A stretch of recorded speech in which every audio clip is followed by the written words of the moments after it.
जन्मा अविनाशी संपूर्ण भूतों का ईश्वर होते हुए भी क्या करता हूँ, प्रकृति को अपने अधीन करके अपनी योग माया से प्रकट होता हूँ।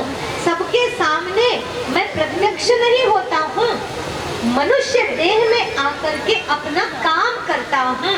इसीलिए मूढ़मती लोग मुझे साधारण मनुष्य मान लेते हैं। मैं कैसा हूँ, अव्यक्तम व्यक्तिमापन्नम मन्यते माम बुद्धया। मैं अव्यक्त हूँ और व्यक्ति रूप में मुझे लोग मान लेते हैं। कौन मानते हैं, मूढ़मती लोग मुझे व्यक्ति रूप में मान लेते हैं। बोलो भगवान क्या बोल रहे हैं, अव्यक्त हूँ। अव्यक्त माना जैसे कोई देह त्याग देता है ना, शरीर छोड़ देता है, उसको सिंपल भाषा में कहते हैं मर गया, तो उसको कहते हैं अव्यक्त हो गया, है ना। फलाने ने देह त्याग दी, फलाना अव्यक्त हो गया। तो अव्यक्त माना शरीर छोड़ देना, शरीर से अलग हो जाना। जो निराकार आत्मा है वो शरीर से अव्यक्त हो गई। अभी कैसी थी, व्यक्त थी। भगवान अर्जुन को कह रहे हैं मैं व्यक्त हूँ, व्यक्त नहीं हूँ, अव्यक्त हूँ। माना मैं साकार शरीरधारी नहीं हूँ।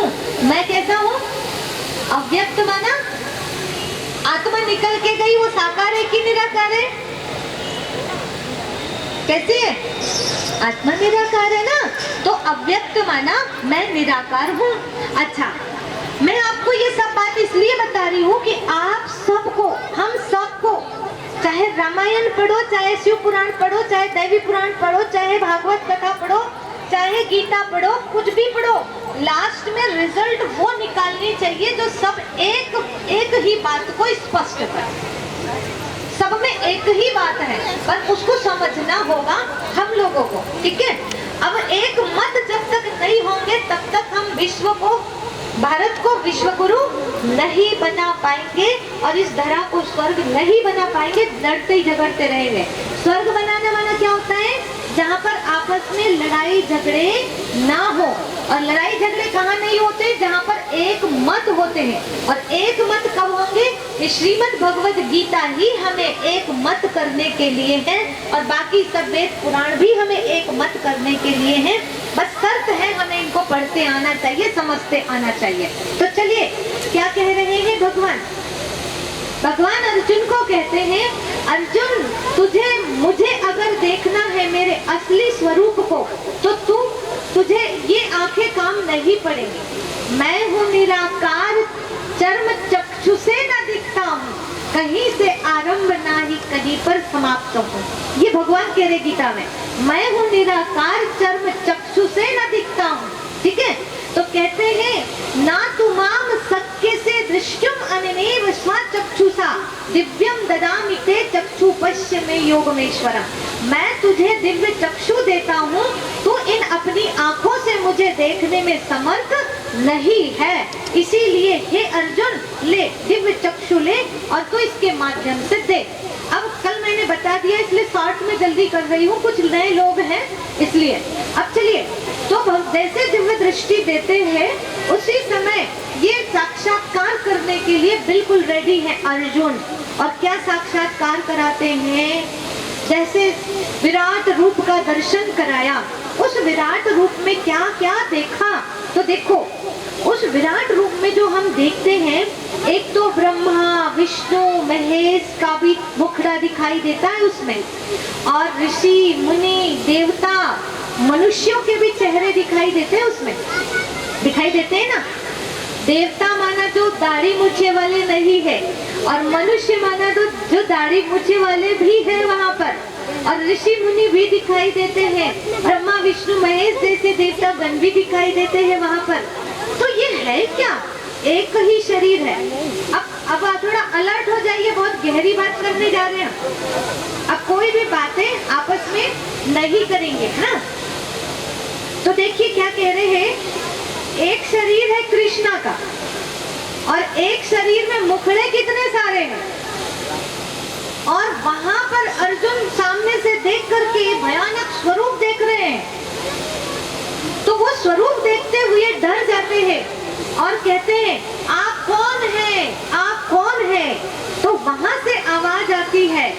कालो अश्नि लोक कृत प्रवृद्धो लोकान समाहर्तुमि प्रवृत्तः ऋते अपि त्वां न भविष्यन्ति सर्वे ये अवस्थिताः प्रत्नकेषु योधा।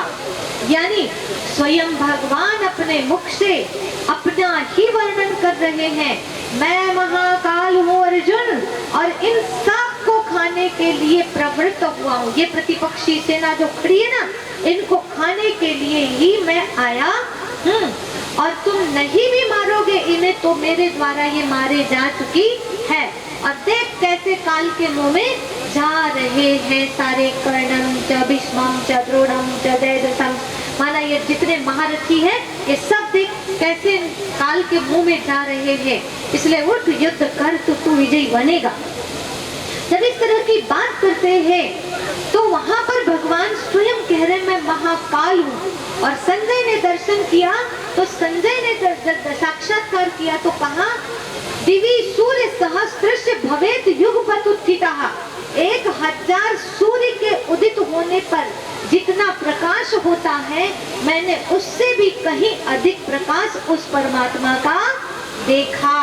ठीक है, कैसा स्वरूप था परमात्मा का? बोलिए सभी एक साथ, बोलिए सभी एक साथ।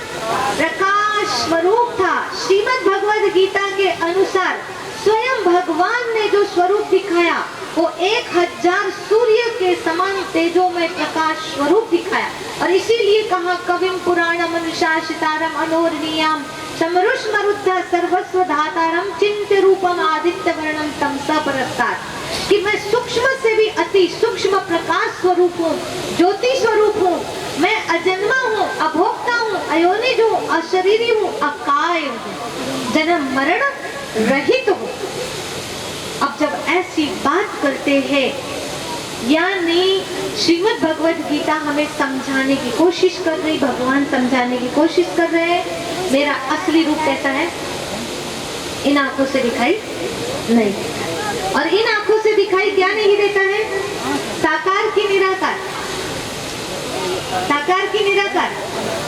साकार दिखाई नहीं देता है, साकार दिखाई देता है और निराकार दिखाई नहीं देता है। तो गीता ज्ञान देने वाला हम सब का मालिक पार ब्रह्म परमेश्वर जो था वहां पर, जो कृष्णा सामने शरीर किसका दिखाई दे रहा था? शरीर किसका दिखाई दे रहा था? कृष्णा का। पर उस कृष्णा के अंदर आकर के कौन बोल रहा था? स्वयं पार ब्रह्म परमेश्वर बोल रहा था, निराकार शक्ति बोल रही थी। उसका असली रूप कैसा है? निराकार ही है, लेकिन उसको देह धारण करना पड़ता है अपना ज्ञान देने के लिए। क्लियर हुआ? अब यहाँ पर दूसरी बात क्लियर करते हैं कि कृष्ण का शरीर है और मुखड़े इतने सारे क्यों है? ये क्या है? यही तो विराट रूप कहलाता है। विराट रूप का मतलब ये है कि सतयुग से लेकर कलयुग अंत तक श्री कृष्ण जी की आत्मा ने रोल अदा किया है। आप सभी मानते हैं इस बात को? कृष्ण जी सतयुग में थे, हाँ या ना? थे कि नहीं थे? त्रेता में थे कि नहीं थे? है ना? उनकी आत्मा, वो जो आत्मा है उनको बोल रहे हैं। नाम कहीं कुछ था, त्रेता में कुछ था, द्वापर में कुछ था, कलयुग में कुछ है। लेकिन बोलिए सतयुग में थे कि नहीं थे?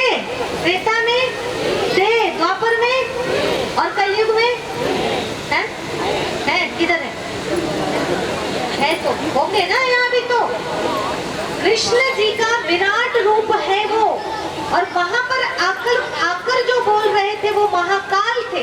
महाकाल पार ब्रह्म परमेश्वर परमात्मा शिव। ये जो पीछे चित्र लगाए देखिए यहाँ पे, ये पीछे क्या है? परम पिता परमात्मा शिव, ज्योति स्वरूप, ज्योतियों का ज्योति, जिसको रामायण में बोला है। क्या बोला है?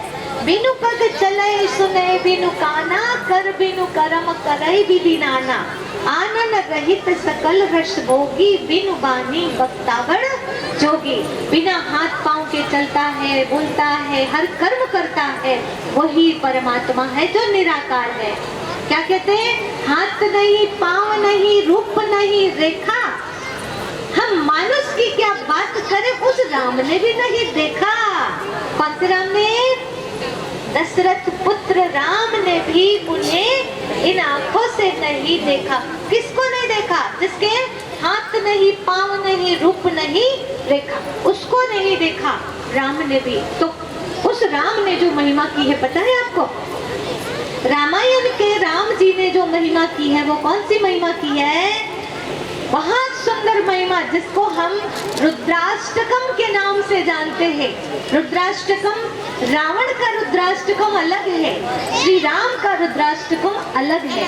तो राम जी के रुद्राष्टकम की चर्चा करें तो नमामि समीसान निर्वाण रूपम विभुम व्यापकम ब्रह्म वेद स्वरूपम निजम निर्गुणम निर्विकल्पम निरीहम चिदाकाश समाकाश वासम भजेहम। निराकार ओंकार मूलम तुरीयम गिरा ज्ञान गोती तमीसम गिरीसम। उसके लिए कहते हैं अखंडम अजम भानुकोटि प्रकाशम। वो भानुकोटि प्रकाशम, करोड़ों सूर्य के समान उसका प्रकाश है। वो निराकार है, ज्योतियों का ज्योति है, पर हमारे जैसा उसका शरीर